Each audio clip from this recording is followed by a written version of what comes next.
ముందు జీవితం బాగుండాలంటే మొహమాటం లేకుండా చెబుతున్నా, వీలైనంతసేపు మౌనంగా ఉండండి. ఇంట్లో అనవసరంగా కల్పించుకుని మాట్లాడకండి. అడిగిన దానికి జవాబు చెప్పండి. వెంటనే బాక్స్ కట్టి హాయిగా ఉంటుంది, ఏ గొడవ ఉంటుంది. మనకి అన్నిట్లోనూ కల్పించుకుని మాట్లాడడం అలవాటు. భార్యాభర్త మాట్లాడుకుంటున్నా సరే ఒకరిని మించి ఒకరు మాట్లాడేస్తూ ఉంటారు.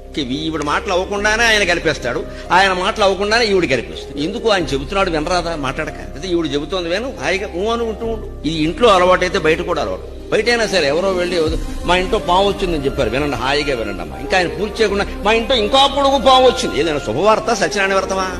ఎందుకు చెప్ప? పైగా ఇప్పుడు వచ్చింది ఈ పాము 5 ఏళ్ల క్రితం. ఇప్పుడు ఎందుకు చెబుతున్నావు? నువ్వు చెప్పిన వార్తను మించి సంచలనమైన వార్త నేను చెబుతా. ఇంతే మన యావ.